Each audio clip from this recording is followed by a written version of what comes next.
মাত্র 4 থেকে 4,500 টাকার মধ্যে আপনি যদি একটা স্মার্ট ওয়াচ খুঁজেন যেটাতে থাকছে AMOLED display, built in GPS এবং কল করার সুবিধা, তাহলে এই বিটক 3 আপনাকে চমকে দিতে পারে। এই মুহূর্তে গ্যাজেট অ্যান্ড গ্যাজেটে কিন্তু এই স্মার্ট ওয়াচটা পাওয়া যাচ্ছে 4400 টাকার মধ্যে। সো আপনার বাজেট যদি এর মধ্যে হয়ে থাকে এবং এই সব এক্সাইটিং ফিচার সহ একটা স্মার্ট ওয়াচ খুঁজেন, অবশ্যই ভিডিও শেষ পর্যন্ত সাথেই থাকুন, কারণ এই ভিডিওতে এইটার ইনডেপথ একটা আলোচনা হবে এবং জানতে পারবেন আপনার জন্য এটা ভ্যালু ফর মানি হবে কিনা। সো বেশি কথা বলবো না, চলুন শুরু করা যাক। ফার্স্ট অফ অল বক্স কন্টেন্টের কথা বললে, বক্সের মধ্যে আপনারা একটা ম্যাগনেটিক চার্জিং কেবল পাবেন যা কিন্তু যথেষ্ট স্ট্রং। দেন রয়েছে একটা এক্সট্রা ফেব্রিক্সের স্ট্র্যাপ, এর কোয়ালিটি যথেষ্ট ভালো। এবং ফাইনালি বিল্ট ইন স্মার্ট ওয়াচের সাথে আপনারা একটা সিলিকন বেল্ট পাচ্ছেন, খুবই কমফোর্টেবল এবং এটার কোয়ালিটি খুবই ভালো। আমরা বেশ কয়েকদিন ব্যবহার করেছি, হাত ঘামা বা কোনো রকম আনইউজুয়াল ফিল হওয়ার মতো কোনো প্রবলেমে পড়েনি এই স্মার্ট ওয়াচটা ব্যবহার করে। বিল্ড কোয়ালিটির কথা আসলে, স্মার্ট ওয়াচটার মেটাল ফ্রেম এবং ব্যাকে পলিকার্বনেট বা প্লাস্টিক ব্যবহার করা হয়েছে। কোয়ালিটি বাজেট ওয়াইজ একদম খুবই ভালো, আপনি হাতে নিলেই বুঝতে পারবেন বেশ প্রিমিয়াম একটা স্মার্ট ওয়াচ। এবং সবথেকে যেটা ভালো লেগেছে আমার কাছে ডিজাইনে, সেটা হচ্ছে থিকনেস, খুবই পাতলা। যারা পাতলা লাইট ওয়েট স্মার্ট ওয়াচ খুঁজেন তাদের জন্য এটা দারুণ একটা চয়েস। এর স্ট্র্যাপ ছাড়া ওজন হচ্ছে মাত্র 26 গ্রাম, শুনলে হয়তো আপনি অবাক হয়ে যাবেন, এবং স্ট্র্যাপ সহ হয়তো সেটা 40-50 এরকম হতে পারে। তো যাই হোক, খুবই লাইট ওয়েট, আপনি লং টাইম এটা হাতে ব্যবহার করে থাকলেও একসময় মনে হবে যে আপনার হাতে আসলে কিছুই নেই, এতটাই আপনার হাতের সাথে কমফোর্টেবলি এটা ফিট হয়ে যায়। পোর্টস অ্যান্ড বাটন নিয়ে কথা বললে, রাইট সাইড দিকে একটা অ্যাক্টিভ ক্রাউন রয়েছে যেটা কিন্তু আপনারা খুব সহজেই স্ক্রল করে ব্যবহার করতে পারেন এবং এটা অ্যাজ এ হোম বাটন হিসেবেও ব্যবহার হবে। এছাড়াও রয়েছে একটা স্পোর্টস বাটন, যেটাতে ক্লিক করলে আপনারা ডিরেক্টলি স্পোর্টস মোডের যে অপশনগুলো রয়েছে সেটাতে চলে যেতে পারবেন। এছাড়াও নিচের দিকে রয়েছে মাইক্রোফোন এবং লেফট পাশে রয়েছে স্পিকার গ্রিল। সো তার মানে আপনি বুঝতেই পারছেন এটা একটা কলিং স্মার্ট ওয়াচ, এটা দিয়ে আপনারা কল করতে পারবেন। সো যেহেতু এটা একটা কলিং স্মার্ট ওয়াচ, সো একদম ফুল অন ওয়াটারপ্রুফ এটা সাপোর্ট করছে না, সেক্ষেত্রে এটাতে 3 ATM ওয়াটারপ্রুফ রেসিস্ট্যান্ট রয়েছে, মানে হালকা পানির ছিটা ফোটা, স্প্ল্যাশ, ঘাম এগুলোতে তেমন কোনো প্রবলেম হবে না। তবে অবশ্যই আপনাদেরকে রেকমেন্ড করবো এই স্মার্ট ওয়াচ নিয়ে গোসল করতে যাবেন না বা পানিতে ভেজাবেন না, সেক্ষেত্রে কিন্তু প্রবলেম হতেই পারে। ডিসপ্লে সেগমেন্টে এই স্মার্ট ওয়াচটিতে ব্যবহার করা হয়েছে একটা 1.43 ইঞ্চির অ্যামোলেড ডিসপ্লে, যার রেজুলেশন 466x466 পিক্সেল এবং রয়েছে 391 PPI। সো বুঝতেই পারছেন এই ছোট ডিসপ্লের মধ্যে কোয়ালিটি কিন্তু যথেষ্ট ভালো রয়েছে। তার পাশাপাশি এখানে কিন্তু 1000 নিটস পিক ব্রাইটনেস রয়েছে, অনেক স্মার্টফোনও কিন্তু এটা পাওয়া যায় না। সো ডেফিনেটলি এটা খুব ইন্টারেস্টিং একটা বিষয়, যার জন্য আমরা ইনডোর আউটডোর ডিরেক্ট সানলাইট সব জায়গাতেই ব্যবহার করেছি।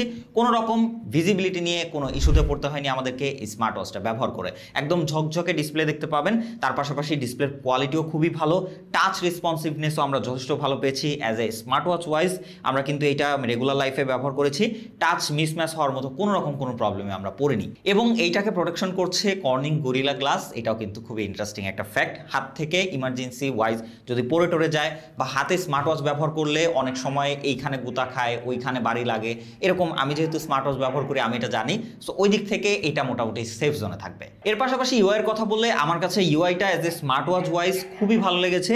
এর ইউআইটা খুবই সুন্দর এবং ওয়েল ফিনিশড মনে হয়। নর্মালি আমরা অন্যান্য স্মার্ট ওয়াচগুলোতে দেখি ইউআইগুলোর আসলে যে আইকনগুলো থাকে এগুলো খুব একটা দেখতে প্রফেশনাল লাগে না, বাট এইটা একটা স্মার্ট ওয়াচ ওয়াইজ এটা কিন্তু খুবই প্রফেশনাল। আপনি মোটামুটি এটা ব্যবহার করে এরকম একটা ফিল পাবেন যে একটা স্মার্টফোনই ব্যবহার করছেন, এবং এর ইউআইয়ের যে আইকনগুলো রয়েছে বা ইউআইয়ের যে ট্রানজেকশনগুলো রয়েছে ওই রকমই একটা ফিডব্যাক আপনাকে দিবে। তার পাশাপাশি এখানে কোনো রকম ল্যাগ বা ফ্রেম ড্রপের আমরা দেখা পাই নাই। এখানে কিন্তু ইউআইটা খুবই স্মুথলি ছিল, ইভেন অ্যাপ ওপেনিং ক্লোজিংয়ের যে বিষয়টা এটাও কিন্তু খুবই ফাস্টার এবং অ্যানিমেশনটা খুবই স্মুথ ছিল। তবে হ্যাঁ, এই ডিসপ্লের বেজেলটা কিন্তু আমার কাছে একটু বেশি মোটা মনে হয়েছে, আরেকটু যদি স্লিম হতো তাহলে কিন্তু এইটা আরও খুব বেশি প্রিমিয়াম লাগতো ডিসপ্লের দিক থেকে অন্তত। এরপরে ব্যাটারি নিয়ে কথা বললে, এইখানে কিন্তু আপনারা একটা 300 mAh এর ব্যাটারি পাচ্ছেন। এত স্লিম একটা স্মার্ট ওয়াচে 300 mAh ব্যাটারি যথেষ্ট ভালো আমি বলবো। সেক্ষেত্রে এটা 1.5 ঘন্টার মধ্যে মোটামুটি ফুল চার্জ হয়ে যাচ্ছিল, এবং একবার এটাকে ফুল চার্জ করলে আপনি কিন্তু লং টাইম ব্যাটারি ব্যাকআপ পাবেন। যদি এটা ব্যাটারি সেভার অন করে ব্যবহার করেন তাহলে অলমোস্ট 15 দিনের আশেপাশে ব্যাটারি ব্যাকআপ পাবেন। এছাড়াও যদি নর্মালি এটাকে ব্যবহার করেন তাহলে আপনারা 10 দিনের আশেপাশে কিন্তু ব্যাটারি ব্যাকআপ পেয়ে যাবেন। তবে হ্যাঁ, আপনি যদি এটা জিপিএস ব্যবহার করেন, হার্ট রেট সেন্সরগুলো ব্যবহার করেন, ট্র্যাকিংগুলো ব্যবহার করেন, তাহলে কিন্তু দেখা যাবে যে এইটা আপনাকে অলমোস্ট 7 ডেজের আশেপাশে একটা ব্যাটারি ব্যাকআপ দিয়ে থাকবে। সব কিছু মিলে আমি বলবো যে এটা ডেফিনেটলি ভালো একটা ব্যাটারি ব্যাকআপ এত স্লিম একটা স্মার্ট ওয়াচের পক্ষ থেকে অন্তত। এছাড়াও ফাংশনালিটির দিক থেকে এই স্মার্ট ওয়াচের সকল স্মার্ট ফিচার্সগুলোই পাবেন, যেমন প্রথমত অ্যাক্টিভিটিস ট্র্যাকিংয়ের সব কিছু পাচ্ছেন। ওয়ার্কআউট মোডে কিন্তু আপনার এখানে 60টা প্লাস ফিটনেস ট্র্যাকিংয়ের যেই ওয়ার্কআউট বা স্পোর্টস মোডগুলো থাকে সব কিছুই পাবেন। সো যারা ফিটনেস নিয়ে একটু টেনশনে থাকেন বা কাজ টাজ করেন তাদের জন্য কিন্তু এটা ডেফিনেটলি একটা বেটার ডিল। তার পাশাপাশি ওয়ার্কআউট রেকর্ডসও পাবেন, স্টেপ মনিটরিং পাবেন, হার্ট রেট মনিটর করতে পারবেন, ব্লাড অক্সিজেন পাবেন, স্ট্রেচ মনিটর রয়েছে, স্লিপ মনিটর রয়েছে, ব্রেথ রয়েছে, এছাড়াও ওয়েদার রয়েছে, ফোন কল রয়েছে, অ্যালার্ম আছে, টাইমার আছে, স্টপ ওয়াচ আছে, ক্যামেরা রিমোট হিসেবে ব্যবহার করতে পারবেন, মিউজিক কন্ট্রোল করতে পারবেন ফোনের সাথে কানেক্ট করে, ওয়ার্ড ক্লক আছে, ফাইন্ড মাই ডিভাইস আছে। সো ওভারঅল সব ফাংশনগুলোই কিন্তু আপনারা অ্যাভেলেবেল পাচ্ছেন। এবার যদি আমরা ওয়ার্কআউট মোডের অ্যাকুরেসির কথা বলি, যেহেতু এইখানে জিপিএস রয়েছে বিল্ট ইন, সেক্ষেত্রে কিন্তু আপনারা অলমোস্ট 100% অ্যাকুরেট রেজাল্ট পাবেন। তার পাশাপাশি আপনার ফোনও দরকার হবে না, আপনার স্মার্ট ওয়াচটাই কিন্তু স্যাটেলাইটের সাথে কানেক্ট হয়ে জিপিএস এর মাধ্যমে আপনার ওয়ার্কআউট মোড বা যেই অপশনগুলোতে জিপিএস সাপোর্ট রয়েছে সেই অপশনগুলো আপনাকে 100% অ্যাকুরেট রেজাল্ট দিয়ে থাকবে, আপনি যদি এইটা দিয়ে ফিটনেস ট্র্যাকিংয়ের অপশনগুলো ব্যবহার করতে চান। তার পাশাপাশি এর যেই হার্ট রেট সেন্সর বা ব্লাড অক্সিজেন এই টাইপের যে সেন্সরগুলো রয়েছে এগুলো কিন্তু মোটামুটি বেশ ভালো রকমের অ্যাকুরেসি রয়েছে, আমরা যতটুকু ব্যবহার করে বুঝেছি। এর পাশাপাশি ফোন কলের কথা বললে, এটা আপনারা মোবাইলের সাথে ব্লুটুথের মাধ্যমে কানেক্ট করে কিন্তু ব্লুটুথ কলিংয়ের মাধ্যমে আপনার স্মার্ট ওয়াচটিতে দিয়ে চাইলে ডায়াল করে কাউকে কলও দিতে পারবেন, সেটা আপনার স্মার্টফোনের মাধ্যমে যাবে, কিন্তু আপনি কথা বলবেন এবং কথা শুনবেন কিন্তু স্মার্ট ওয়াচ দিয়ে।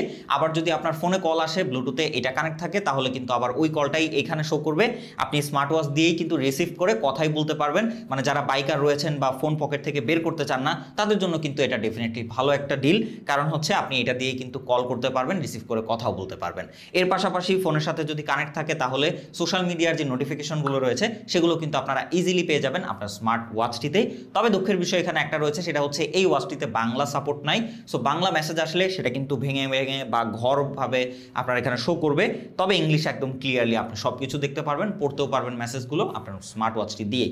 এখানে আমি বলবো যে যেহেতু এটা বাংলাদেশে অনেক জনপ্রিয়, সো জেবলেসকে এখানে আমি অবশ্যই রেকমেন্ড করবো যে সেখানে যদি বাংলা সাপোর্টটা তারা দেয়, যেমন আমরা ইমিকি বা হেইলোর স্মার্ট ওয়াচগুলোতে পেয়ে থাকি, সো ওই রকম বাংলা সাপোর্ট ল্যাঙ্গুয়েজ এটাতে দিলে বেশ দারুণ হয় আমাদের জন্য। অ্যাপ্লিকেশন সাপোর্টের কথা বললে আপনারা ফিটবিং নামের অ্যাপ্লিকেশন সাপোর্ট পাবেন, যেটা আপনারা প্লে স্টোরে অ্যাভেলেবেল পেয়ে যাবেন।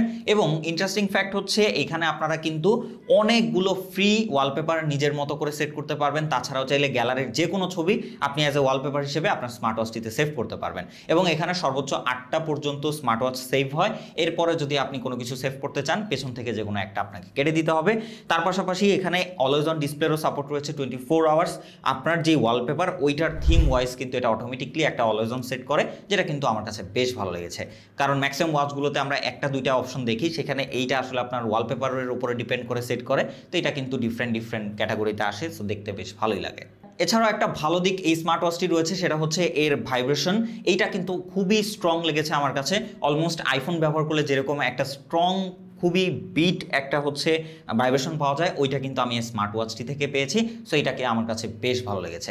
সব কিছু মিলিয়ে এবার যদি আমরা কনক্লুশন পার্টে আসি, আমি বলবো যে এই স্মার্ট ওয়াচটা কিন্তু এই বাজেট রেঞ্জের মধ্যে বিল্ট ইন জিপিএস সহ, long battery life, slim design, ভালো ডিসপ্লে এবং কলিং কোয়ালিটিতেও কিন্তু সব কিছু মিলিয়ে যথেষ্ট ভালো।